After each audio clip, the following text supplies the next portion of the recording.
Hello guys, मैं आपका host Keshavnath your travel journey के दर्शकों के लिए स्पेस शटल सिस्टम नासा के इस पार्ट 2 सेशन में आप सभी का हार्दिक स्वागत है। और इस सेशन में हम शटल सिस्टम पर बात भी करेंगे और नासा के शटल सिस्टम को आपको दिखाएंगे भी। ये एक्स का रॉकेट है, नासा के हवाई जहाज पे ऐसे उसके ऊपर रख के तब उसको ऊपर भेजा जाता है। वहाँ पे जो जहाँ पे वो होता है ना, रॉकेट लॉन्च होता है, वहाँ पे इसको लगाने के लिए कि वहाँ रॉकेट के ऊपर लगाया जाता है, जहाँ पे इससे लेके जाया जाता है।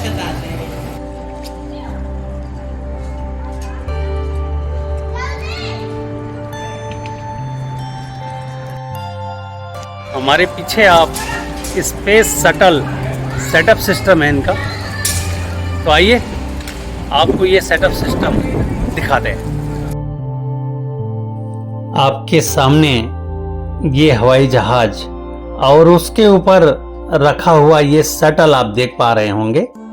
हवाई जहाज के ऊपर ये शटल रखने की एक प्रक्रिया होती है जो अभी अंदर हम आपको चल के दिखाएंगे भी कि कैसे इसके ऊपर रखा जाता है।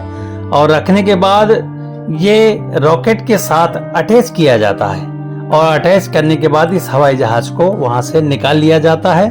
रॉकेट के ऊपरी भाग में ये शटल रहता है। जब रॉकेट स्टार्ट होता है तो उसके नोजल इस शटल को लेकर अंतरिक्ष में उड़ जाते हैं। तो एक सामान्य सी एक प्रक्रिया है जो नासा के द्वारा संपादित होता है। तो ये इस तरह से आप देख पा रहे होंगे कि ये शटल का एक सिस्टम है और इस समय हम उस हवाई जहाज में हैं जो नासा के द्वारा बनाया गया है। और इस शटल में कंप्यूटर का डाटा एकत्र करने, संचार के तमाम यंत्र भी लगे होते हैं और सवार होने वाले वैज्ञानिक अंतरिक्ष में इसी के द्वारा पहुंचते हैं। खाने पीने, यहाँ तक कि मनोरंजन के साजो सामान, व्यायाम के उपकरण भी इसी शटल में लगे होते हैं। इस शटल को स्पेस क्राफ्ट भी कहा जाता है। इस वीडियो के माध्यम से आप देख पा रहे होंगे कि ये स्पेस शटल हवाई जहाज पे कैसे उड़ के और इस समय रॉकेट से अटैच होने के लिए ये जा रहा है। और साथ ही साथ इसी अटैचमेंट के साथ अटैच होने के बाद फिर ये स्टार्ट होता है। आइए एक मॉडल की तरफ हम आपको लिए चलेंगे और उस मॉडल में अटैचमेंट के बारे में और स्पष्ट रूप से आप समझ जाएंगे कि ये मॉडल जो दिखाया जा रहा है वाकई में ये स्पेस शटल को कैसे लेके जाता है। अभी ये चित्र के माध्यम से आप देख पा रहे होंगे कि ये कैसे शटल को लेकर उड़ता है और उड़ने के साथ ही साथ ये किस तरह से रॉकेट के साथ अटैच होता है। तो आइए इस मॉडल को आप देखिए।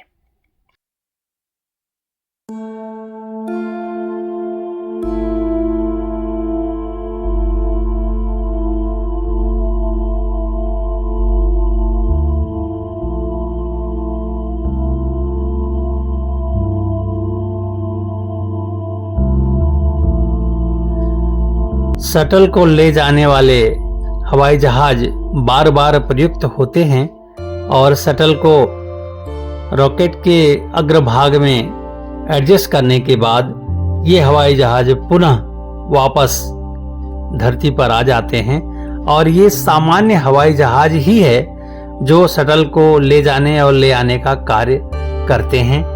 अभी आप जो देख रहे हैं ये चित्र के माध्यम से आप देख भी पा रहे होंगे कि कैसे हवाई जहाज के ऊपर शटल को रखा जाता है और हवाई जहाज कैसे लेके ऊपर उड़ता है। उड़ने के साथ ही साथ कैसे वो रॉकेट के साथ अटैच होता है। इसमें सुनीता विलियम जो आज के डेट में 19 मार्च को ये आ चुकी हैं धरती पे और ये उनका चित्र दिखाया गया है। 3 बार सुनीता विलियम ने यहाँ पर जाकर अंतरिक्ष वैज्ञानिक के रूप में वहां पर इंटरनेशनल अंतरिक्ष स्थल पर गई हैं। और तीसरी बार जब वो गई तो लौटने का उनका जो एयरक्राफ्ट था वो खराब हो गया। इस कारण से 8 दिवसीय कार्यक्रम उनका बढ़कर 89 डेज का हो गया। लेकिन चलिए, काफी प्रयास के बाद और स्पेस एक्स के सहयोग से सुनीता विलियम और उनके साथी 19 मार्च 2025 को वापस धरती पर आ चुकी हैं। ये बहुत गौरव की बात है कि हमारे स्पेस में, स्पेस स्टेशन पर, इंटरनेशनल स्पेस स्टेशन पर हमारे वैज्ञानिक जाते हैं और जाकर वहाँ कार्य भी करते हैं, और कार्य करने के साथ ही साथ जो भी उपकरण वहाँ सेटअप करने होते हैं वो करते भी हैं, और करने के साथ वो वापस भी आते हैं। तो ये एक बहुत बड़ी उपलब्धि नासा की भी है और हमारे इसरो का भी इसमें बहुत बड़ा सहयोग है। हाँ, एक बात मैं बताऊं, एस्ट्रोनॉट बनना इतना आसान नहीं है। वर्षों की तपस्या और काफी सहयोग के साथ, एक्सपीरियंस और रिसर्च के बाद एस्ट्रोनॉट बनने होते हैं।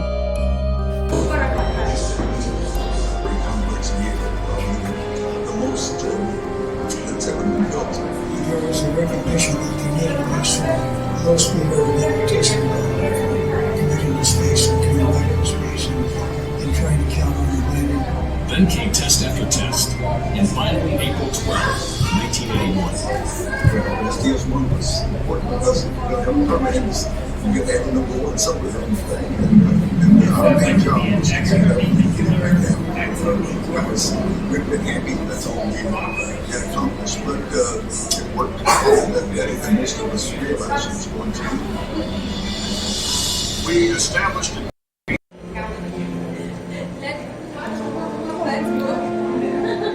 स्पेस शटल, वाकई में इसकी यात्रा आइए करते हैं और आपको भी कराते हैं।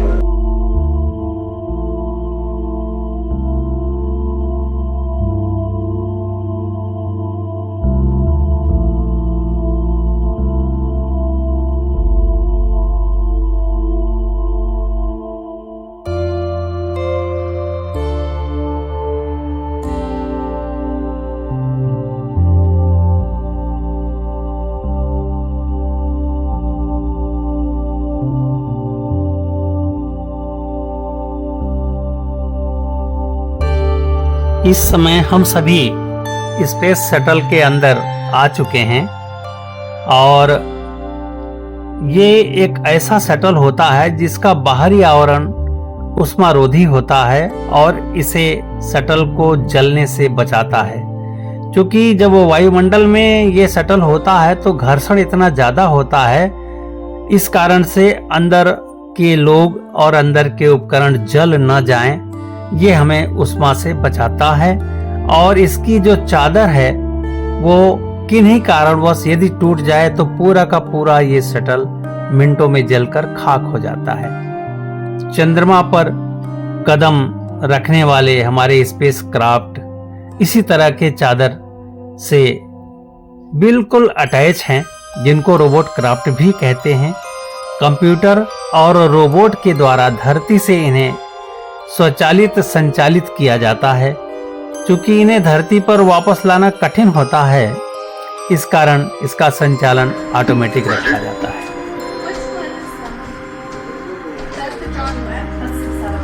Columbia Houston, your go and throttle up. Roger the PC. CISL, DRPS and Houston flight. Activate recorders at channel 145, please. ISL. ISL copy. DRPS. Okay, copy. And Houston flight. Houston flight. हम सभी space shuttle के ground floor पर हैं अभी, और ground floor से हम ऊपर की छतें, आमने सामने के इंस्ट्रूमेंट और अगल बगल के जो भी यहाँ पर इंस्ट्रक्शन बोर्ड बने हैं वो हम आपको दिखा पा रहे हैं। और ये पूरी के पूरे अंतरिक्ष विज्ञान की कहानी यहाँ पर लगी हुई है। और ये बहुत बड़ा पीले रंग का जो आप देख रहे हैं ऑब्जेक्ट, इसको मैं अभी ऊपर चल के बालकनी से आपको दिखाऊंगा। ये जो लाल रंग की बालकनी ऊपर दिख रही है, अभी ऊपर हम लोग यहाँ इस बालकनी की मैं बात कर रहा हूँ, इस बालकनी में अभी ऊपर चल के अभी हम फिर आपको दिखाएंगे कि वहां से हमारा स्पेस शटल कैसा दिखता है। तो चलिए, अब हम इस समय ऊपरी तल पर आ चुके हैं और यहाँ के इंस्ट्रूमेंट और यहाँ पर हमारे एस्ट्रोनॉट्स कहाँ रहते हैं, क्या क्या ऑपरेट करते हैं, यहाँ पे कंप्यूटर का सिस्टम क्या है और यहाँ पर किस तरह के संयंत्र लगाए गए हैं, ये सारी चीजें आप देख रहे हैं। डिटेल में इसकी जानकारी जो स्पेस वैज्ञानिक होते हैं उनको होता है। हम लोग केवल दर्शक के अनुमानतः ये इस समय ये वो बालकनी है जो नीचे से हम आपको दिखा पा रहे थे। और इस बालकनी से सामने स्पेस के सिस्टम को आप देखिए, ये पीले रंग का पूरा सिस्टम ये बना हुआ है। और ये क्या है, कैसे है, बहुत डिटेल में जानने के लिए आपको नासा के साइट पर जाना होगा। स्पेस शटल की यात्रा वाकई में बहुत ही मार्वलस है। और इस यात्रा के अकॉर्डिंग आप देख पा रहे होंगे कि अनेकों तरह के यहाँ पर दिखाए गए हैं सब। और ये रहा स्पेस शटल यात्रा की कहानी, यहाँ का थिएटर।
अंतरिक्ष शटल दुनिया में पहला पुनः प्रयोज्य दोबारा प्रयोग किए जाने वाले अंतरिक्ष यान रॉकेट की तरह ही प्रक्षेपित किया जाता है और अंतरिक्ष यान की तरह पृथ्वी की कक्षा में ये चक्कर लगाते हैं।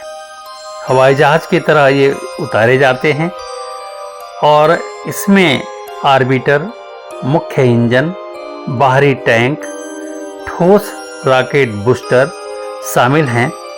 और साथ ही साथ ये जो मिशन में अभी तक प्रयोग किए गए उनमें orbiter Discovery, orbiter Endeavour, orbiter Atlantis, orbiter Challenger, orbiter Columbia और ऑर्बिटर एंटरप्राइज मुख्य रहे हैं। अब आइए, एक पाथवे है इसकी भी यात्रा हम कराते हैं, जो यहाँ के डाटा प्रोसेसिंग सिस्टम और आपको कम्युनिकेशन सिस्टम को ये दिखाने का एक कार्य करते हैं। ये वन वे है और इसके अंदर हमारे एस्ट्रोनॉट्स हम लोगों से धरती पर संपर्क करते हैं और ये भी उसी शटल का एक पार्ट है। और ऊपर अंतरिक्ष में हमारे एस्ट्रोनॉट्स यहाँ जमीन पर बैठे कंट्रोल रूम से बात करते हैं और उनसे जो भी सहयोग लेना होता है इसी कैबिन में बैठकर वो लेते हैं। तो ये एक छोटा सा रूम होता है जो शटल में हम ऊपरी फ्लोर में आपको दिखा चुके हैं, इसको मुख्य शटल के अंदर। तो ये अपने आप में अंतरिक्ष विज्ञान का ये कम्युनिकेशन सिस्टम है या कम्युनिकेशन सिस्टम रूम कह सकते हैं आप, जिसे आप पाथवे के थ्रू अंदर आते हैं और इसमें हमारे सोलर सिस्टम से ये सारे के सारे एनर्जी पाते हैं। तो इस तरह से ये हमारा नासा का स्वचालित अंतरिक्ष विज्ञान में संचार व्यवस्था आप अभी देख पा रहे हैं।